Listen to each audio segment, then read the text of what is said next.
The interview assignment is a very helpful assignment. It can be very helpful. It astounds me some of the insights that students walk away with each semester after they have written their papers on this, and some of the things that pastors or church leaders or ministry leaders in other ministries share.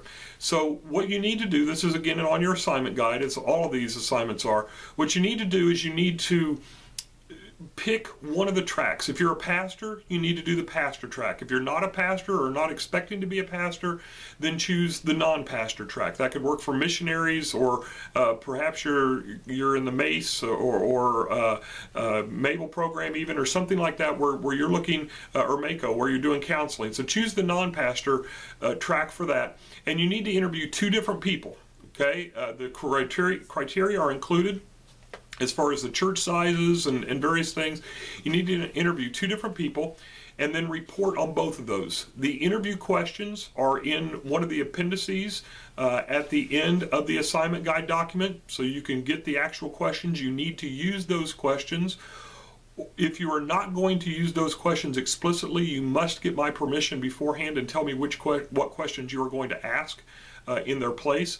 And then what you can do for the paper is you can simply list the question and put the person's response, list the next question, put the person's response, etc.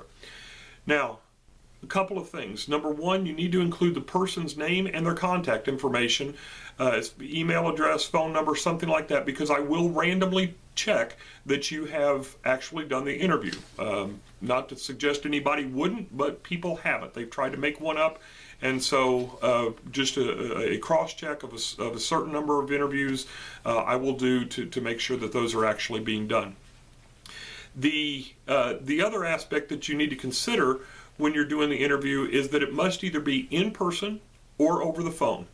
Now, if you want to choose a different way, again, get permission from me in advance. You know, maybe you want to do this via social media or something like that. I can make exceptions for that, but ideally this would be in person, potentially over the phone, whatever, but I know with the new, the way technology is going, we do different things. So just let me know in advance if you're going to choose a different approach. Let me approve that, and then I will make sure that I have that noted in my files. One thing about this, realize that you are asking somebody to help you. This should only take 10 to 15 minutes per interview, but make sure that you give them enough notice. So schedule this. This is not due until the first part of March. You've got a little over a month to make this happen. Again, it could take 30 minutes of your time, but don't expect to call somebody the last week and say, hey, I need to do this interview, and the person whom you're hoping to interview says, I don't have time this week. That's on you, not on them. Okay, so plan this out in advance. You have plenty of time to do that. You could even do the interviews the first week and submit the assignment early. That's up to you. But two different interviews, schedule it in advance, and make sure that you provide the contact information for me for the spot checking that I will do on.